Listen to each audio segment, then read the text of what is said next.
በስመ አብ ወወልድ ወመንፈስ ቅዱስ አሐዱ አምላክ አሜን። ይትባረክ እግዚአብሔር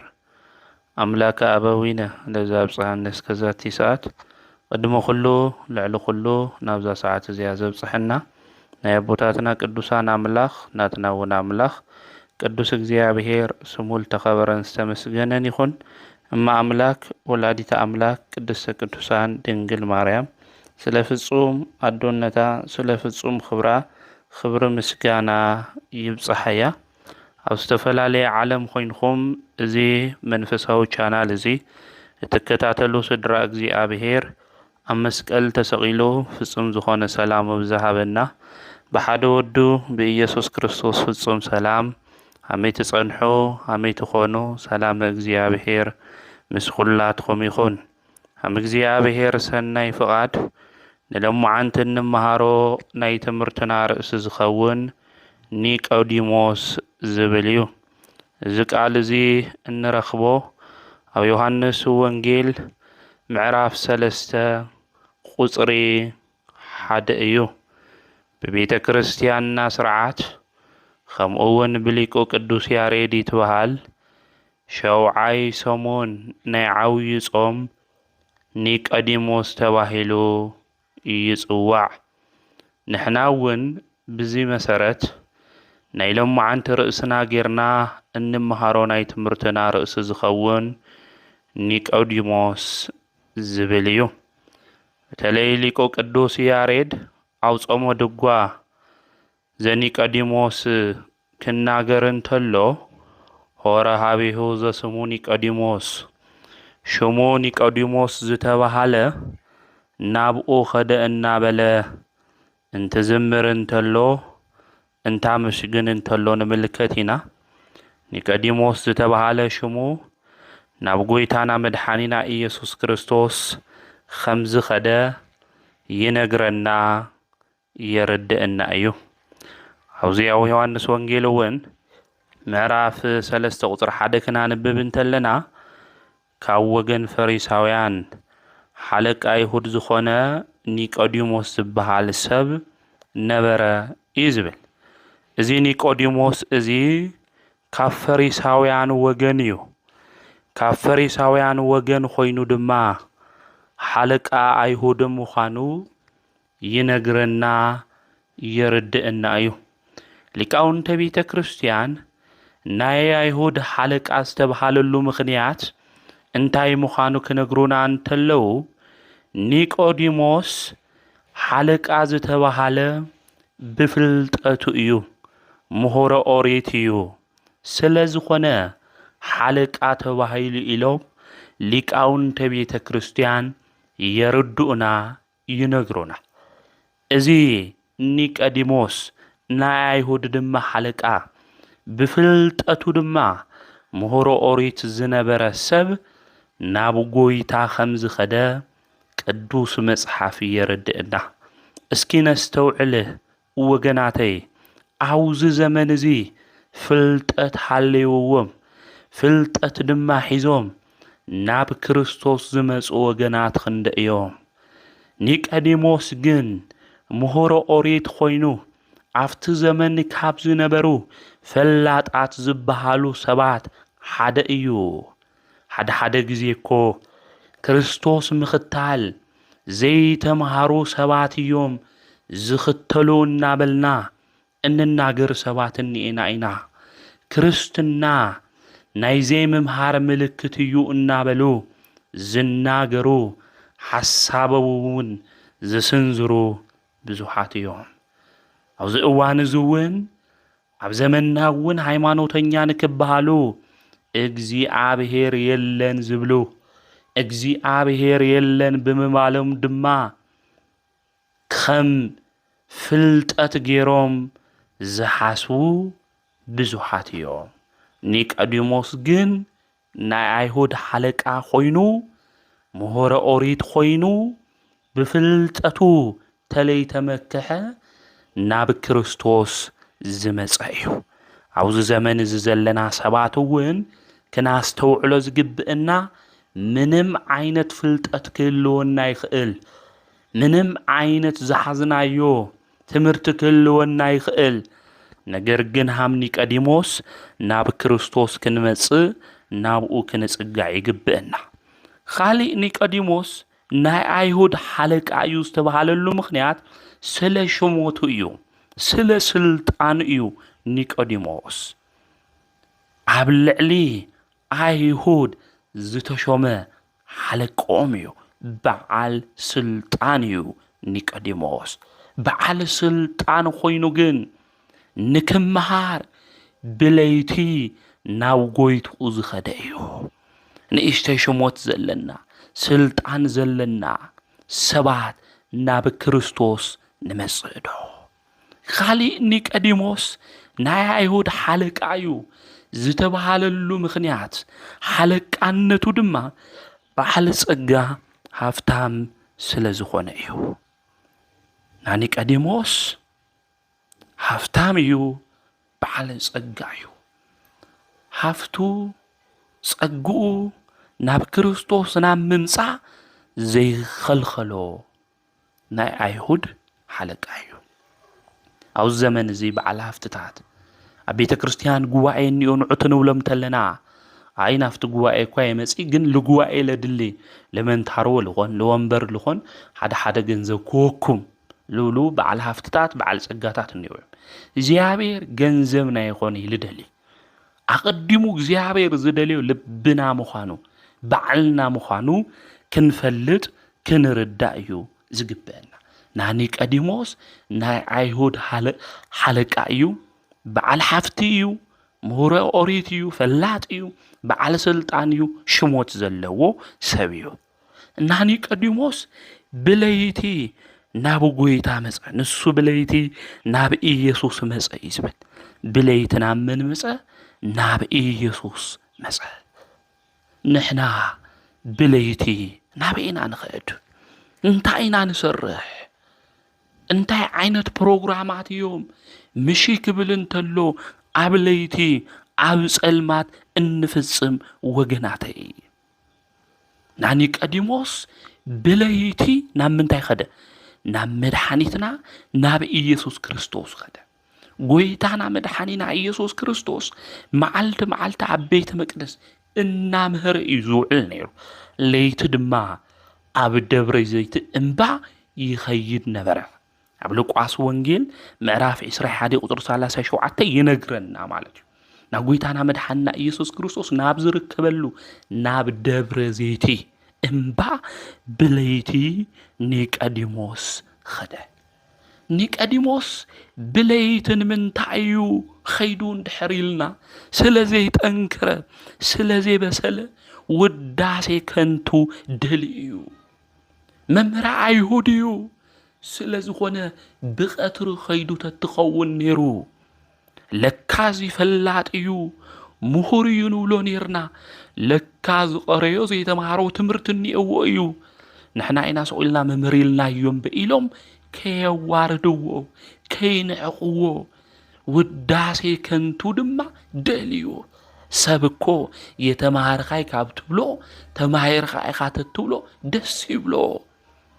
ኒቆዲሞስ ስለ ዘይበሰለ ስለ ዘይጠንከረ ናይ ኣይሁድ ወቀሳ ከይውቀስ ኢሉ ውዳሴ ከንቱ ድማ ደልዩ ብለይቲ ናብ ጎይታና መድኃኒትና ኢየሱስ ክርስቶስ መጽዩ ካሊእ ብለይትን ምንታይ እዩ ኒቆዲሞስ መጽዩ እንድሕር ኢልና ኣይሁድ ስለ ዝፈርሐ እዩ ምኽንያቱ ኣይሁድ ንክርስቶስ ዝተኸተለ ናይ ትምህርቲ ዝሰምዕ ሰብ ካብ ምኵራብ ወፂኡ ይሰደድ ምሳና ሕብረት የብሉ ኢሎም ኣዋጅ ኣውጆም ነይሩ ኒቆዲሞስ ድማ ናይ ኣይሁድ ሓለቃ እዩ ስልጣኑ ከይምንጥልዎ ፈሪሑ ብለይቲ ናብ ጎይታና መድኃኒና ኢየሱስ ክርስቶስ ናብ ዝርከበሉ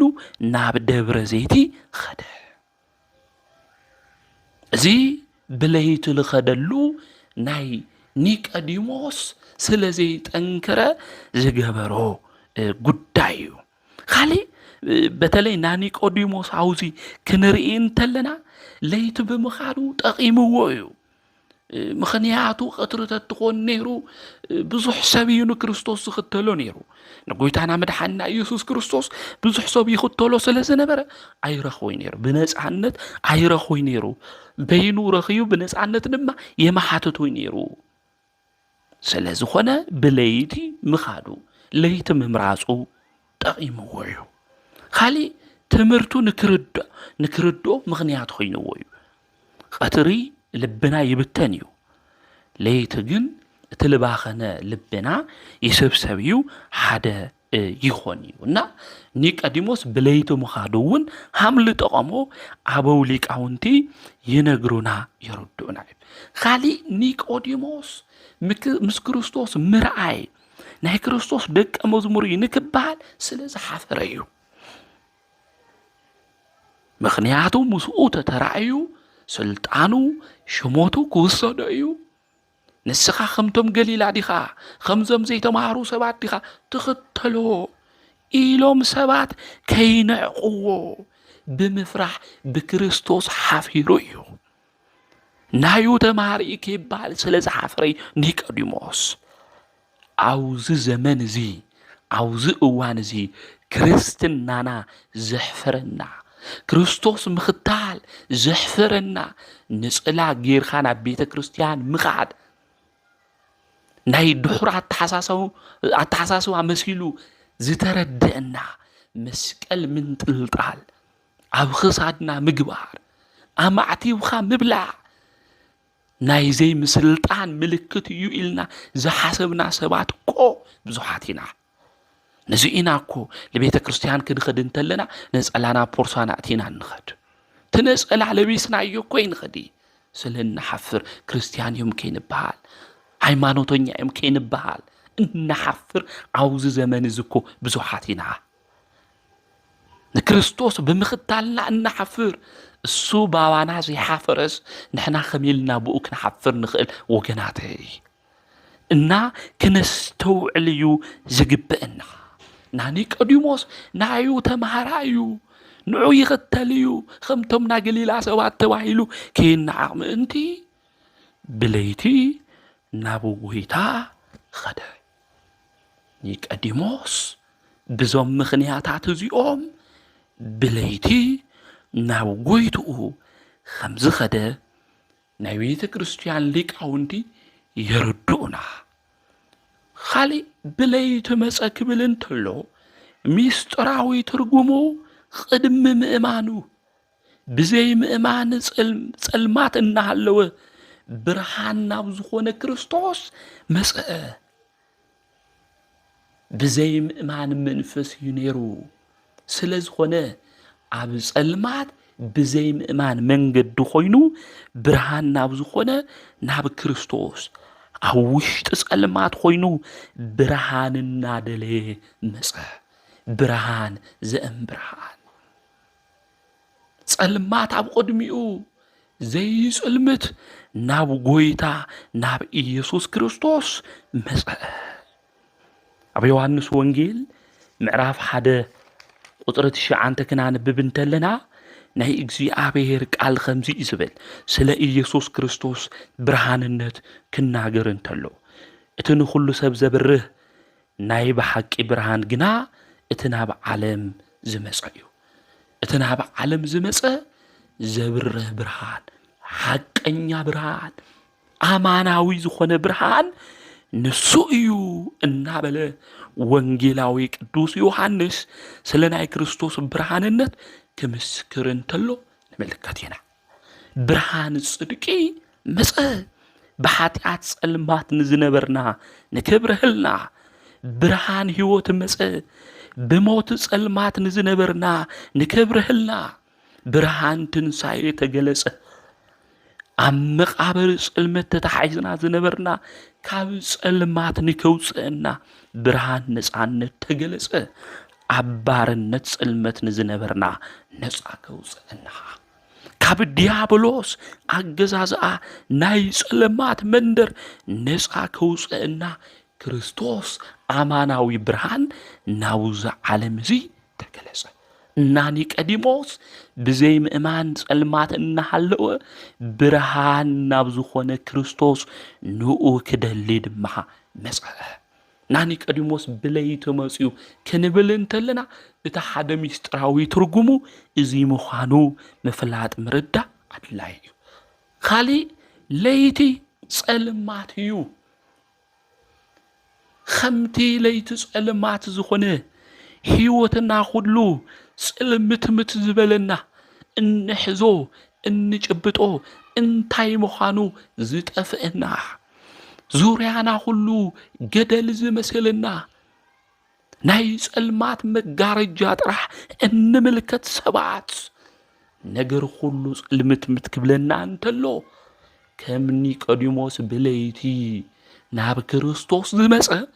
ንሕና እውን ብሕይወትና ዝጸልሙቱ ነገራት ክንምልከት እንተለና ዘፍሩሕና ነገራት ክንርኢ እንተለና ናብ ኻሊእ ካብ ምኻድ ናብ ክርስቶስ ብርሃን ናብ ዝኾነ ጎይታ ክንመጽእ ይግበና ምኽንያቱ ኣብ እግዚአብሔር ኣብ ክርስቶስ ጸልማት ዝበሃል ነገር ከምዘየለ ክንፈልጥ ይግበን እስመ ጸልመትኒ እይጸልም በሃቤከ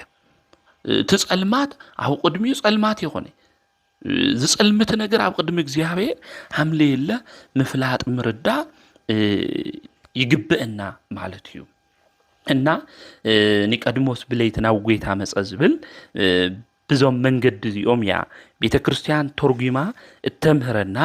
እትነግረና እና ኒቆዲሞስ ናብ ጎይታ ብለይቲ ምስ መጸ ከምዚ ኢሉ መምህር ብዘይ እቲ እግዚአብሔር ምስኡ ዝኾነ ሰብ ንስኻ ትገብሮ ዘለኻ ተኣምራት ክገብር ዝኽእል ሓደ እኳ የለይ እሞ ንስኻ ካብ እግዚአብሔር ዝመጻኻ መምህር ምዃንኻ ንፈልጥ ኢና በለው ኒቆዲሞስ ዝተዛረቦ ዘረባ ክልተ ነገር እዩ ሓደ ተኣምሩ እዩ ኣድኒቑ ትመበል ካልኣይ ትምህርቱ እዩ ኣድኒቑ ተጋለሊት ብመንፈሱ ዘለዎ ተጊሁ ድማ ብለይቲ ናብ ክርስቶስ ዝመጸ ኒቆዲሞስ ተኣምር ኣድኒቑ ካብ እግዚአብሔር ዝተለኣኸ እዩ ዝተኣምር ዝገብር ኢሉ ተኣምራቱ ከድንቕ እንተሎ ትምህርቱ እውን ኒቆዲሞስ ኣደነቐ ጎይታና መድሓኒና ኢየሱስ ክርስቶስ ድማ ከምዚ በሎ ኢየሱስ ድማ ሰብ ካልኣይ እንተዘይተወሊዱ ንመንግስቲ እግዚአብሔር ክርኢ ከቶ ከምዘይኽእል ብሓቂ ብሓቂ ብለካ ኣለኹ ኢሉ መለሰሉ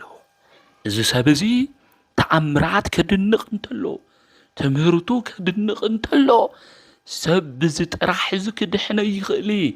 ሰብ ክድሕን ዝኽእል ዳግማይ ካብ እግዚአብሔር ክውለድ ይግብኦ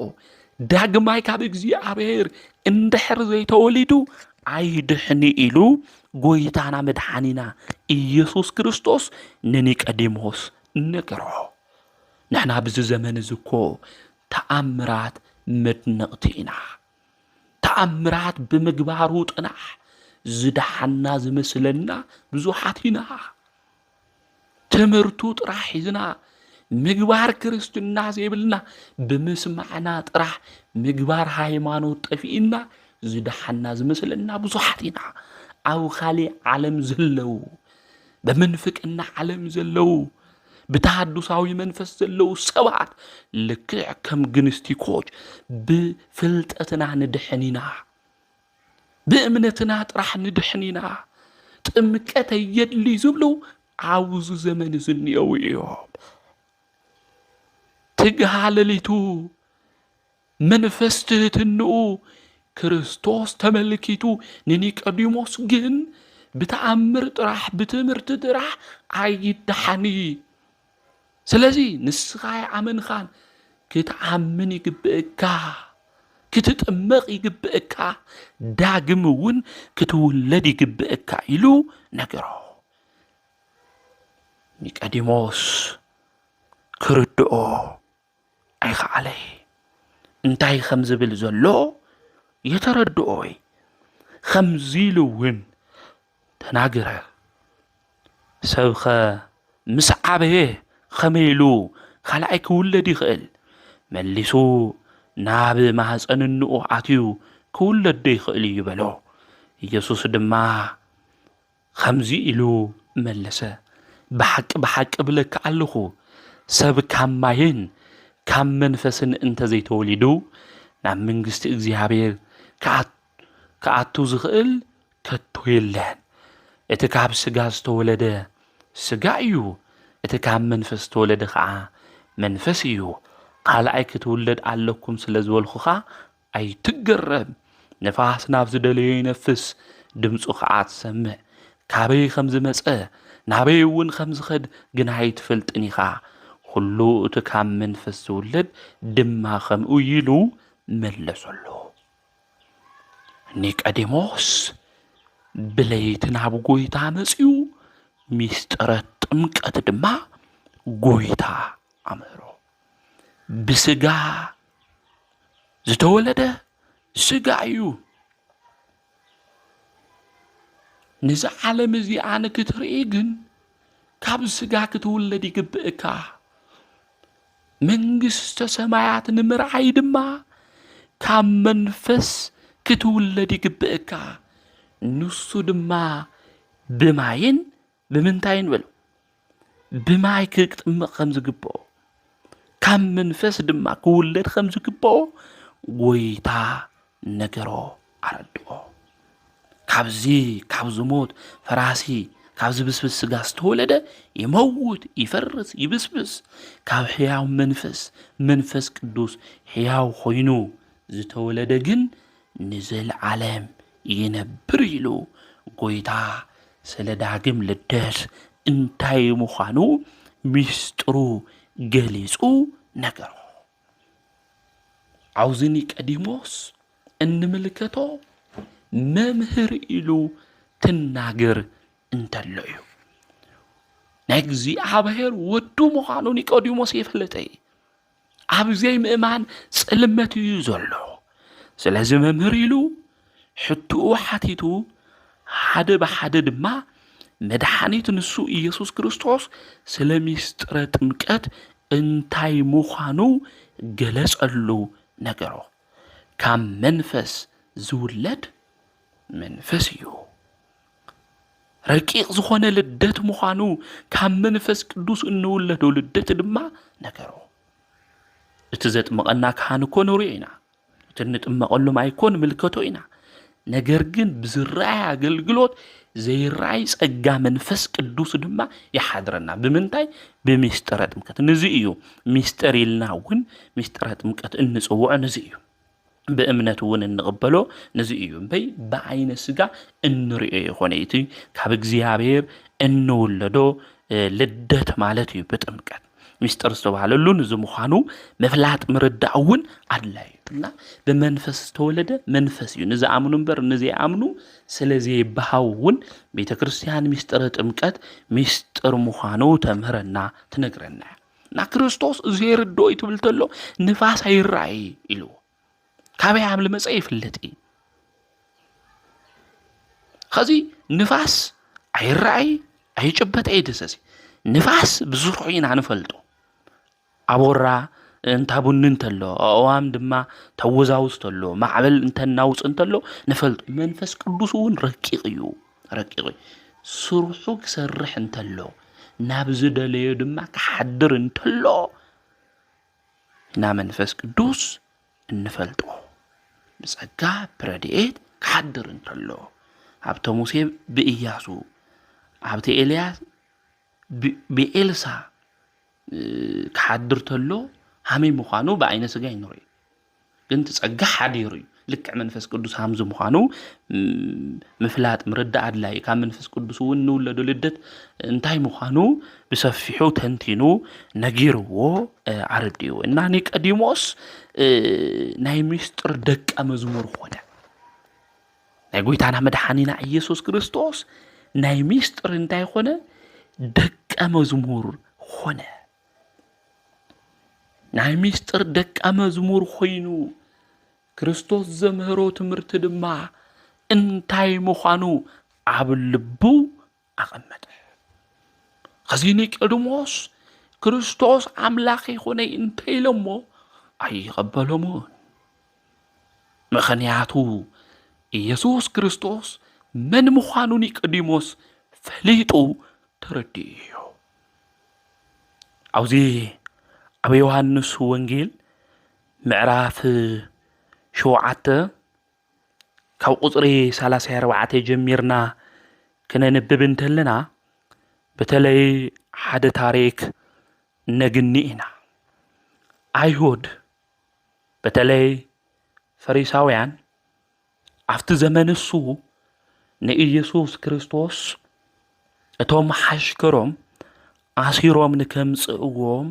ኣዘዝዎም። እዞም ኣገልገልቲ ሓሽከር ድማ ክርስቶስ ናብ ዘምህረሉ ቦታ ኸዱ። ትምህርቱ ምስ ወድአ ድሓር ክንሕዙ ኢና። ኸዚ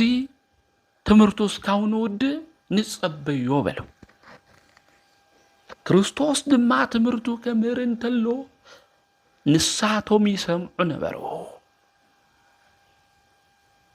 ትሰምዕ እንተለው ድማ ውሽጦም ማንነቶም ብሓጎስ ይሙላእ ነበረ፣ ብብርሃን ይሙላእ ነበረ። ናይ እግዚአብሔር ቃል እቲ ኣብ ውሽጥና ዘሎ ጸልማት ኣወጊዱ ብብርሃን ክመልእ ዝገብር እዩ። ናይ እግዚአብሔር ቃል ኣብ ውሽጥና ዘሎ ርኩሰት ኃጢአት ንቂሉ ደርቢዩ ብጽድቅ ዝኾነ ነገር ኣብ ልቦናና ዝቕምጥ እዩ። ዝሰምዕዎ ዘለው ድማ ካብ ማንም ሰብ ይኾነ ካብ መድኃኒት ካብ ባዕሉ ካብ ኣምላኽ ዝኾነ ካብ ኢየሱስ ክርስቶስ እዩ። ቃሉ ትሰምዑ ተለው ድማ ደስ ይልዎም፣ ተሓጒሶም፣ ስርሖም ረሲዖም ትምህርቱ እናድነቑ ናብ ገዝኦም ኸዱ። እንታይ ተባሂሎም እዮም ግን ተሓሲሶም ነይሮም? ሒዝኹም ኣሲርኹም ኣምጽእዎም እዮም ኢሎም ፈሪሳውያን። ንሶም ግን ትምህርቲ ሰሚዖም ናብ ገዝኦም ኸዱ። ትኸድ እንተለው ላፍቶም ሊቃነ ካህናት በጽሑ።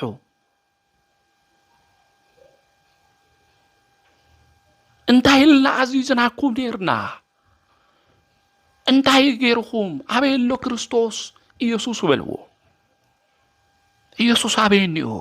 ሒዝኹምሞ ንዕኮ ኢና ኢልናኩም ነርና በልዎም። ንሳቶም ድማ ከምዚ ኢሎም መለሱ። ስለምንታይ ደኣ ዘየምጻኹሞም በልዎም። እቶም ሓሽከር ከዓ ከምዚ ሰብኣይ እዚ ገይሩ ዝተዛረበ ከቶ የለን ኢሎም መለሱ። ከዚ ተበሳጨው ፈሪሳውያን ከምዚ ድማ በልኡ፣ ንስኻትኩም እውን ዶ ተጋገየለኹም? ብዘይ እዚኦም ሕጊ ዘይፈልጡ ጉጉያት ህዝቢ ካብ ሕሉቕ ወይም ካብ ፈሪሳውያን ብኡ ዝኣምን ዶ ኣለዉ እዮም። ከዚ ፈሪሳውያን ተናገሩ። እቶም ህዝቢ ዝኽተልዎም ዘለው ስለ ዘይፈልጡ እዮም። እቲ ሕጊ እንታይ ምዃኑ እቲ መጽሓፍ እንታይ ምዃኑ ስለ ዘይፈልጡ ንስኹም ከመይ ኢልኩም ተኸቲልኩሞ? ከመይ ኢልኩም ተጋጊኹም? ከመይ ኢልኩም ንሱ ሓቂ ምንም የረኸቡና ኢልኩም ስለ ናዩ ክትምስክሩ ክኢልኩም ወልዎ። እዞም ሰባት እዚኦም ግን ብህሊንኦም ስለ ዝተጠቐሙ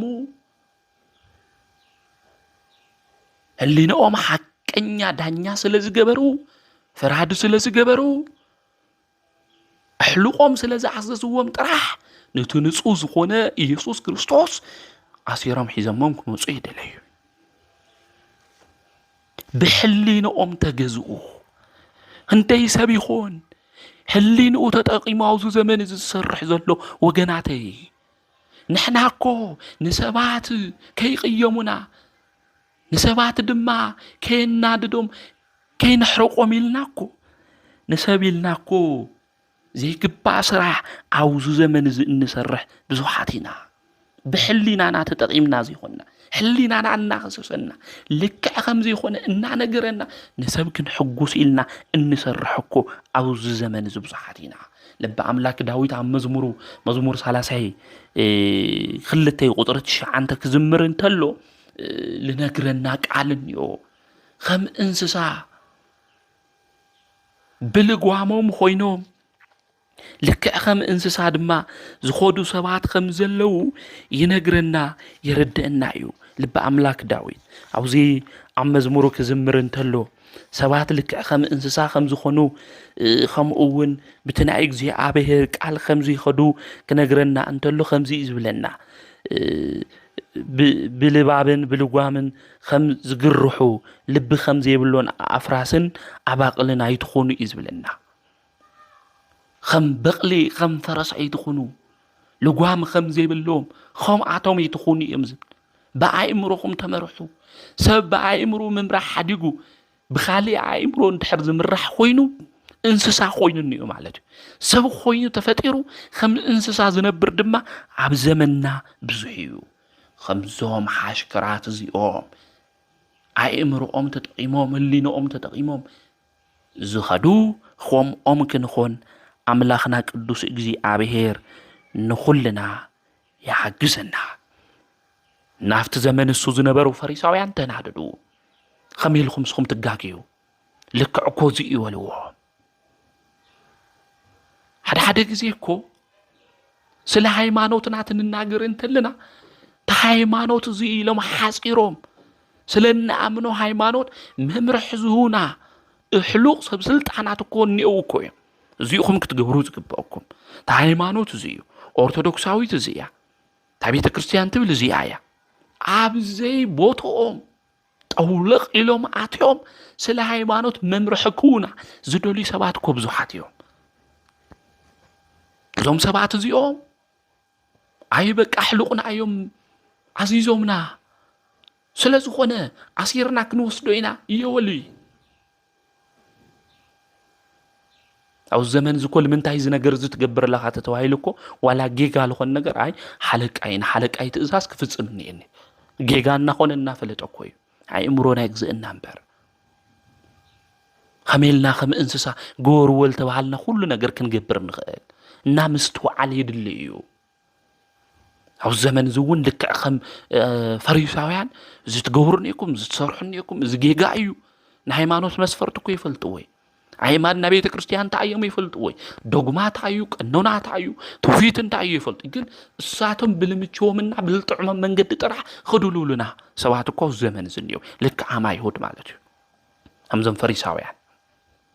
ዞም ሰባት እዚኦም ግን ዞም ሓሽኩር እዚኦም ግን ቃሉ ስለልሰምዑ አይ ምንም በደል ይረኸውናል ሒዝና የውን አይ መጻና ይወሉ አውዝ ሰዓት እዚ ኒቆዲሞስ مسقم نبرة حلق عيهود فريساوي نيقوديموس أو نبرة نسوون خمزي إلو تناقرة حدا كابعاتهم اتقدم بليتنا بإيسوس خيدو زنبرة نيقوديموس حقنا نسابق الدم انتي سمعنا يو إيو اتزقورو انتي فلتنا دو يفرد إيو بلهم نحن حقنا كي سمعنا كي فلتنا كنفرد يقبئنا ديو سلازي انتاي خمس قبير انتاي خمس زمر كنسوم يقبئنا يلو حق تقيسو أو أوريت زداقم معراف حدا زتحاف حقوم تقيسو عفت زمن السون زنبرو سبعات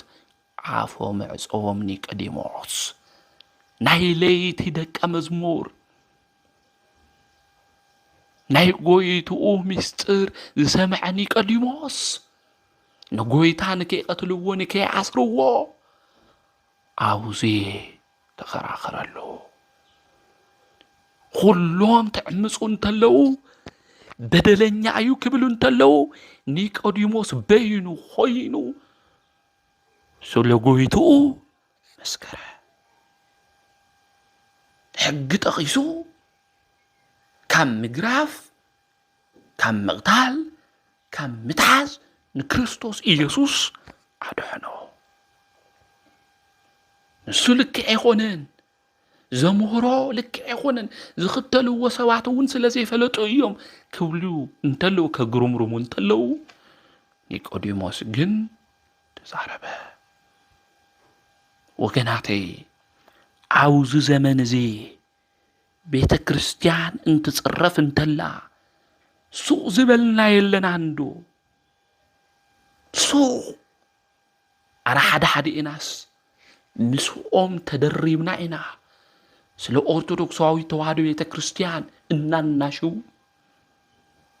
ስለ ክርስትና እምነትና ዘይግባእ ቃላት ድማ እንናገር ብዙሓት ኢና ክርስቶስ አምላክ ይኾነን ክብር ምስጋና ንዑ ይኹን እሞ ሰብይ ክበሃል እንተሎ እወይልና እናጫፍር ምስዓቶም ድማ እናሓብር ብዙሓት ኢና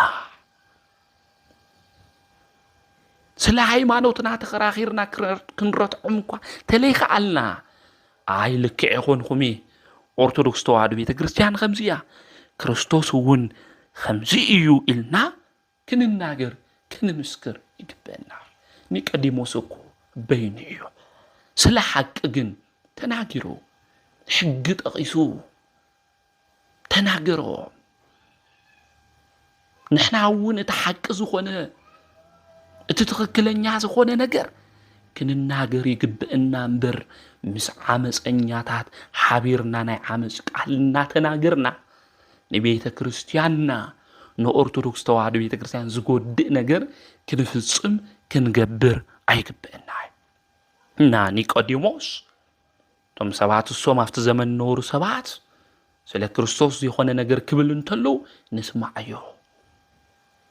እንታይ ከም ዝገብር ንርአዮ ሕግና ከምዚ ዝብል ኢሉ ተኸራኽረ ተናገረ ንሕና እውን ስለ ቤተ ክርስቲያንና ደጉማና ቀኖና ዝእዩ ክበሃል እንተሎ ለይልክዕ ቃላት ክንገር እንተሎ ኣይ ኦርቶዶክስ ተዋህዶ እምነት ቤተ ክርስቲያን እዚያ ትብል ኢልና ስለ ተዋህዶ ቤተ ክርስቲያን ጥብቅና እንቆም ክንኾን ይግበአና ኣይ ሰባት ብሕብረት ኮይኖም ስለለዓደሙ ልክዕ ይኾነይ ድማ ስለ ዝበሉ እወ ልክዕ ይኾነን ኢልና ሃይማኖትና ረሲዕና ልኸብድና ተገዚእና ሓቂ ሓሊፍና እያ እንድሕር ኸይድና ግን ክርስትናና ምንታይ ሃምል ተመስረተ እምነትና ምንታይ ሃምለሎ ውሽጥና ክንፍትሾ ይግበአና እና ኒቆዲሞስ እቲ ዝተምሃሮ ብለይቲ ትምህርቲ ብለይቲ ዝተምሃሮ ዝፈለጦ ብቐትሪ ድማ ንክምስክር ኣይ ዝኮ ከምዚ እዩ ንክብል ገይረው እዩ ንሕና እውን እንምሃሮ ትምህርቲ ብምግባር እንገልጾ ክኾን እዩ ዝግባእ ነዚ እዩ ቅዱስ ጳውሎስ በተለይ ፊልጵስዩስ መልእክቲ ምዕራፍ 1 ቁጥሪ 24 ንክርስቶስ ወንጌል ከም ዝግባእ ንበሩ ኢሉ ዝነግረና ንክርስቶስ ወንጌል ከም ዝግባእ ንበሩ ከም ዝበለ ንሕና እውን ክንነብሮ ክንኾነ ዝግበአና ህይወትና መንገድና ዝኮን እዩ ልግቦ ለሓቂ ክርስቶስ ወንጌል ኢና ክንነብር ዝግበአና እና ኩሎም ኣብቲ ዘመን እሱ ዝነበሩ ሰባት ጉባኤኦም ሸንጎኦም እንታይ ኮይኑ ተበቲኑ ማለት እዩ ኒቆዲሞስ ብል ተናገሮ ንግግር ጉባኤኦም እንታይ ኮይኑ ተበቲኑ በተለይ ኣብቲ ዘመን እሱ ዝነበሩ ሰባት ዝተናገረዎ ቃል ከምዚ እዩ ወንጌል ዮሐንስ ምዕራፍ 7 ቁጥሪ 52 ንሳቶም ከዓ ንስኻ ወንዶ ካብ ገሊላ ኢኻ መጽሓፍ መርምር እሞ ካብ ገሊላ ነቢይ ከም ዘይትንስእ ክትርኢ ኢኻ ኢሎም መለሱሉ ኩሎም ድማ ናብ ገዝኦም ኸዱ ኢሉ እና ንስኻ እውን ከም ገሊላ ኮይንካ ዲኻ ከምቶም ዘይፈልጡ ኮይንካ ዲኻ መጽሓፍ ዝብሎ ዝናገሮ አንብብ ኢሎሞ ናብ ገዝኦም ድማ ተበቲኖም ኮይዶም እና ኒቆዲሞስ ቢያንስ ኣብቲ ግዜ እሱ ዝነበረ ጉባኤ ተማኺሮም ንክርስቶስ ንክሕዝዎ ንክቀትልዎ ኢሎም ሓሲቦም ዝነበሩ ምኽሮም ተበታቲኑ ላብ ገዝኦም ክኸዱ ገይርዎም እዩ ንሕና እውን ስለ ኦርቶዶክስ ተዋህዶ ቤተክርስትያን እዚ ልክዕ ይኾነ ትብል ተሎ ትነቐፉ ተለው ልክዕ ዘይኮነ ትናገር ተለው ክንምስክር ክንናገር እዩ ዝግብአና ካሊእ ስለ ኒቆዲሞስ ክንምልከት ክንርኢ እንተለና ኒቆዲሞስ ጎይታና መድሓኒና ኢየሱስ ክርስቶስ ኣብ መስቀል ተሰቂሉ ናብ መቃብር ወሪዱ ድማ ንክቅበር ካብ ዝገበሩ ሓደ ኒቆዲሞስ እዩ በተለይ ደቀ መዛሙርቱ ሓዲጎሞ ተብተኑ እንተለዉ ኣብ ማቴዎስ ወንጌል ምዕራፍ 26 ነንብብ ኢና ኩሎም ትብተን እንተለዉ ብርሃን እውን ፀሓይ መሃብ ትኽልኽል እንተላ ብርሃና ኩሉ ትብተን እንተሎ መሬት ትጽልምት እንተሎ ኒቆዲሞስ ኣብ ቀራንዮ ተረኺቡ እዩ ኩሉ ፈሪሑ ናንብ ገዝኡ ናብ ልኸዶ ቦታ ኩሉ ትኸድ እንተሎ ኒቆዲሞስ ግን ኣብ ቀራንዮ ተረኺቡ እዩ ኒቆዲሞስ ናይ አይሁድ ሓለቃ እዩ ስልጣነ የበለይ ምኽንያቱ ተሰቂሉ መከራ ተቀቢሉ ኣብ መስቀል ዘሎ ለሞተ ጎይትኡ እዩ ፍጹም ዝኾነ ፍቅሪ ድማ ኣለዎ ኒቆዲሞስ ስለ ዝኾነ ኣብ ቀራንዮ ተረኺቡ እዩ ፍጹም ፍቅሪ ፍርሓት ኣውፅኣ ከምቲ ድብሪ ቅዱስ ዮሐንስ ኣብ ቀዳመይቲ መልእኽቱ ዮሐንስ ምዕራፍ 4 ቁጥሪ 18 ነጊርና እዩ ፍጹም ፍቅሪ ፍርሓት ኣውፅኣ ትድብሪ እያሞ እናበለ ይነግረና ይርድእና እዩ ኒቆዲሞስ እውን ፍጹም ፍቅሪ ስለ ዘለዎ ንጎይትኡ እስካብ ቀራንዮ ተኸቲልዎ እዩ ኣብ ቀራንዮ ድማ ተረኺቡ እዩ ኣፍቂዱ ኣብ ዘመኑ ዝነበረ ንጉስ ኣፍቂዱ ስግኡ ካብ መስቀል ወሪዱ ኣብ መቃብር ንክንቀብሮ ኢሉ ፍቃድ ኣፍቂዱ እዩ ኒቆዲሞስ ሞት እውን እንተኾነ ምስ ኣምላኸይ ክመውት እየ በለ ኒቆዲሞስ ካብ መስቀል እውን ኣውሪዱ ገኒዞም ንክቐብርዎ እውን ፍቃድ ኣፍቀደ ኒቆዲሞስ ፍጹም ፍቅሪ ስለ ዝነበሮ ምስ ዮሴፍ ዘአርማትያስ ዝበሃል ብሓደ ኮይኖም ድማ ገኒዞሞ እዮም ክገንዝዎ እንተለዉ ድማ ኣብ ሓዱሽ መቃብር ንክቕበር ከምኡ እውን ናይ መግነዚ ጨርቂ ሽቶ ሃፍታም ሰብ ሃምል ግነዞ ኣገናንዛ ንክግነዝ ገይርዎ ኒቆዲሞስ ኒቆዲሞስ ናይ መግነዚ ክዳን ጨርቂ ሽቶታት ለድልዩ ነገራት ሁሉ ኣምፅዩ ሃፍቱ ተጠቂምሉ ማለት እዩ ሃፍቱ ተጠቂምሉ ኣብ ኪዳን ኩልሻ ቅዱስ እግዚአብሔር ቅዱስ ኃያል ቅዱስ ያው ዘይይመውት እናብል እንነግሞ ብዜማም ብድጋምም የመጀመሪያ ጊዜ ኒቆዲሞስና ዮሴፍ ዘአርማትያስ እዮም ኢሎሞ ና ቅዱስ ኒቆዲሞስ ጎይታ ዝገነዘ ኣብ ሓዱሽ መቃብር እውን ክቕበር ዝገበረ ምዃኑ ምፍላጥ ምርዳእ ኣድላይ እዩ ኒቆዲሞስ ዝብል ቃል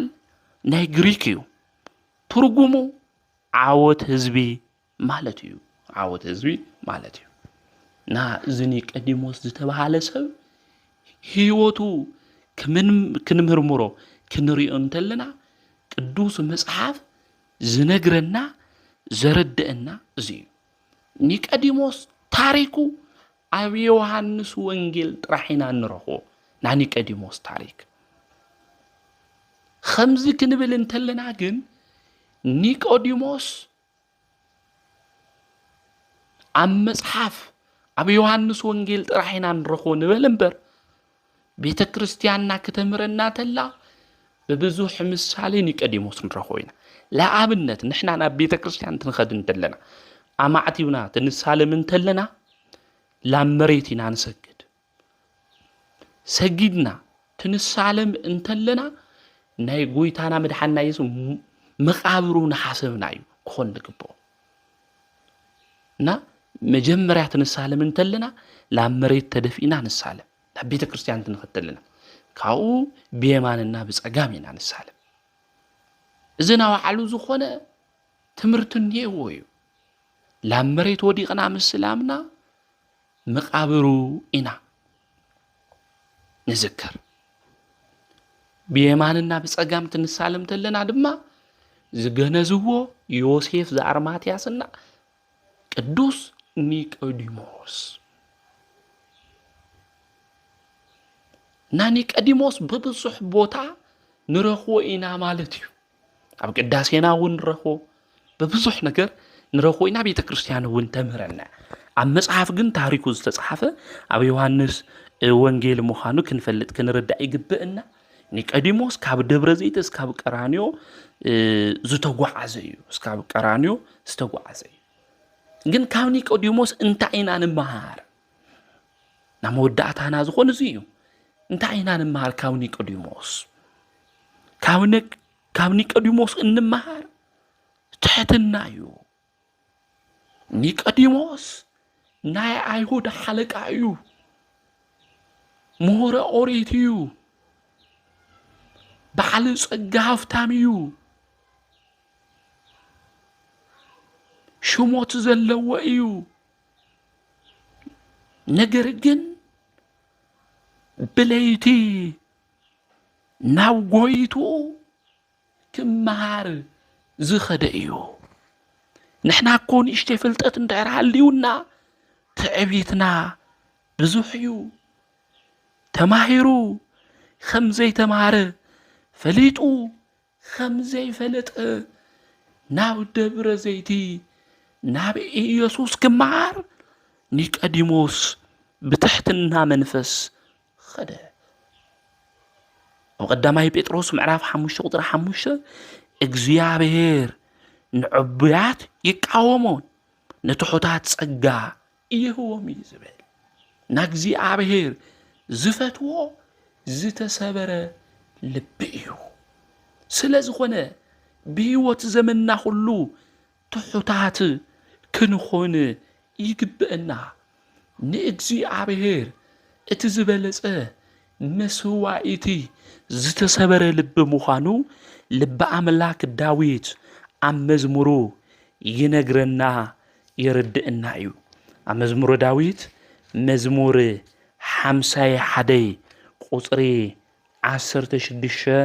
ናይ እግዚአብሔር ቃል ከምዚ ዝብል መስዋዕቲ እንተ ትፈትውስ መቅረብ ኩልካ ነይረ ዘቃጽል መስዋዕቲ እውን ኣይሕጉሰካን እዩ።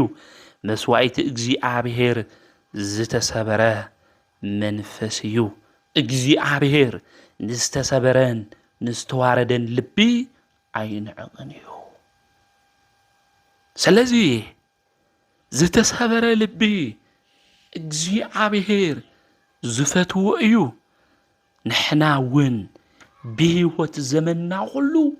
ትሑታን ክንኾን ይግብአና። ዕቡያን እንድሕር ኮይንና እግዚአብሔር ንዕቡያት ይቃወሞም እዩ፣ ንሕትሑታን ግን ጸጋ ይህቦም እዩ ተባሂሉ እዩ እሞ እግዚአብሔር ዝፈትዎ ትሑት ዝኾነ ዝተሰበረ ልቢ ክህልወና ይግባእ። ወገናተይ ተማሂርና ክንኾን ንኽእል ኢና። ፍልጠት ክህልወና ይኽእል እዩ። ሃፋትም ንኾን ንኽእል ኢና። ገዛ ክህልወና ይኽእል እዩ። መኪናታት ክህልውና ይኽእሉ እዮም። ሙሉእ ዝኾነ ነገር ክህልወና ይኽእል እዩ። ግን ዝተሰበረ ልቢ ትሑት መንፈስ እንድሕር ዘይብልና ግን እግዚአብሔር ዘይፈትዎ መንገዲ ንኸድለና ምዃንና ክንፈልጥ ክንርዳእ ይግብአና። እና ኒቆዲሞስ በዓል ጸጋ ኮይኑ ሃፍታም ኮይኑ شمو تبعال سلطان حليو فلات خوينو مهورو أوريت تحط منفس زنبرعيو نبي يسوس بليتو خيدو زمار زنبرعيو ناكام نيقوديموس اتحاده انمهارو تحتنا مخانو مستوى عليه ددلي تمبل خالعي بستوعبو سلطان فرد زيه غوادليو نيقوديموس دخازي بدله فرد زيه غوادليو سلطانو بحقي زقدبيو نكريستوس نتحزو كبلو انتلو أبي يوحنس وانجيل معراف شو حتى عنتو زرعنايو أو قصر حمسات الناقرو من تلقو حقنا انتايدو يزبل إيلو سلطان سلزلني اتحقافتيوهم انتاي اتيوني عيبلي سلطانو بحقي زقدبيو عاوز زمن زي سبعتكو سلطانهم تتقيمهم اتحقي رسيهم خم دليتهم زفصمو سبعت النيويو كام نيقوديموس ግን كمهار يكبو سلطانهم بحقي كقدبو يكبا نان نيقوديموس بزتوهابو سلطان فرد زي يقعدله دخا زي بدله بقنعنا فرد زحابه سبيو خلي نيقوديموس بافتو زتتقم ايو ويتانا مدحانينا إيسوس كريستوس كام مسكالو ريدوم تجنزو انتلو معازا قدوسان زخونه كريستوس نقبلو شتو حيزو زمصه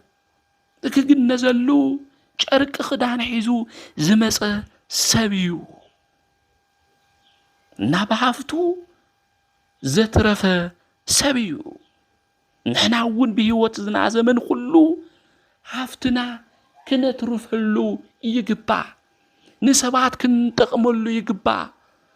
ما نمسب حفت طريو نسماي حيزو زخدلن اتا حفتنا ات እግዚአብሔር زهبنا صقا بعل صقاتاس زخنا سبات ندخاتات كنردئلو يقبع كنبلعم يقبع كنستيوم يقبع خزاب قدميتنا زمص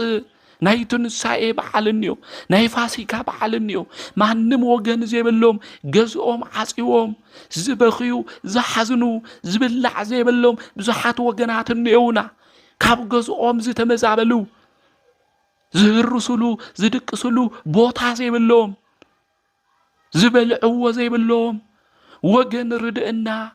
حزبنا ردئنا حجزنا زبلو سبات نيو وغناتين زياتهم حانت تخون خلته بقع تخون ويم كفتي يخون حريدنا اتبع على بحقوس كحلفو نقبرو مسواتنا مسوت هفتنا نتقملو نزي ربح نقر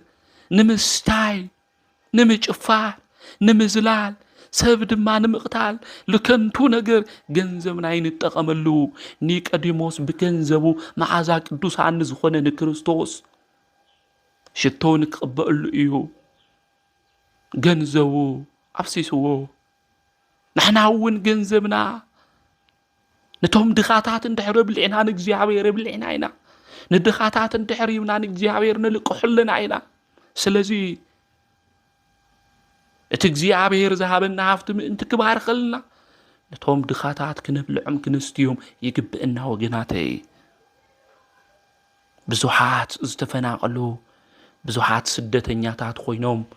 فقدو برخا ዝተበተኑ بزوح وغن نئنا لؤم كنبصحلهم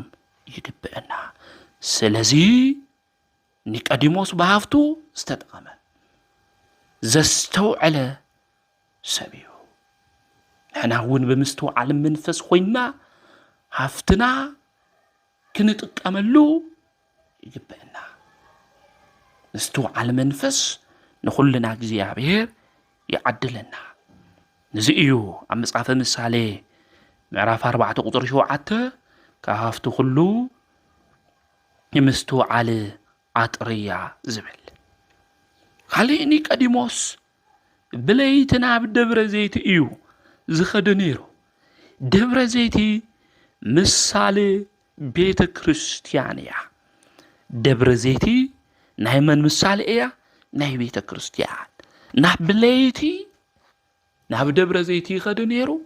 نحنا ون بليتي ناي دبر زيت مسال إينا بزخونت ناب بيت كريستياننا كنخد زقبئنا بربليتي ناب زيد ليو كرخوصنا ناب زخولو ناي حاتيات من قدتات كنخد عيقبئنا نيقوديموس ብዙ ሓላፍነት ኣለኒ እዩ ይደኽመኒ እዩ ከይበለ ናፍቲ እምባ ደብረ ዘይቲ ብለይቲ እናወፀ ናብ ጎይትኡ ድማ ይኸድ ነበረ ንሕና እውን ብህይወት ዘመንና ሁሉ ስራሕ እኮ ቢዚ ኮይነ የእግዚአብሔር ንከይምስግኖ ብስራሕ እኮ ተወጢረ ተጨናኒቐ እየ ጸሎት ከይገብር እናበልና ምኽንያት እናቅርብ ሰባት ሁሉ ካብ ኒቆዲሞስ ክንማር ይግበአና ኒቆዲሞስ ናብ ደብረ ዘይቲ ይኸድ ነይሩ ለይቲ ዘድክም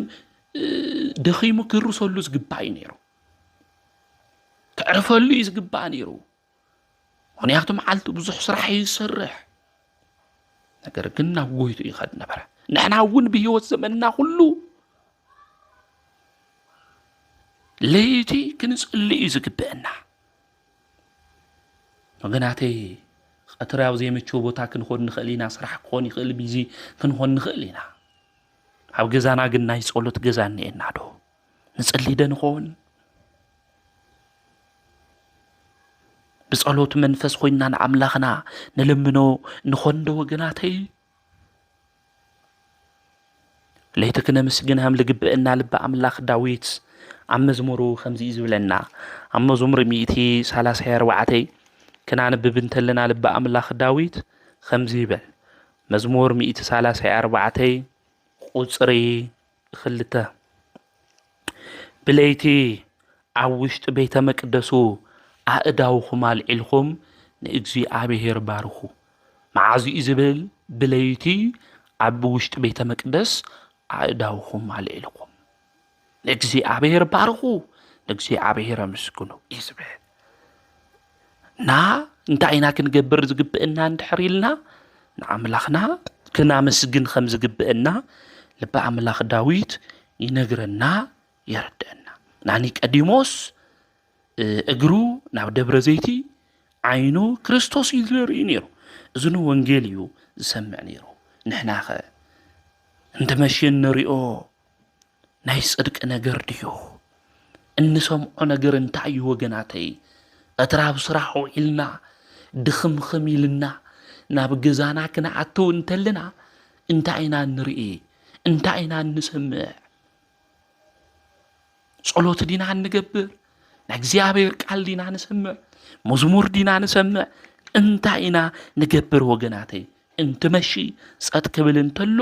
እንገብሮ ነገር እንታይ እዩ نازي مستوعلي زدلي مزمورينا كنسمع زقبئنا سبكتينا كنسمع زقبئنا مالتيونا نيقوديموس ناب دبر زيت خمس خدا كله نحنا ون لا بيت كريستيان كنخد يقبئنا بيت كريستيان እኮ እንድሕር ለይ خدنا ኮይና ኣብ ገዛና ናይ ጸሎት ቦታ ጌርና ክንጽልይ ይግብአና ቃሉ ክንሰምዕ መዝሙሩ ውን ክንሰምዕ እዩ ልግብአና ማለት እዩ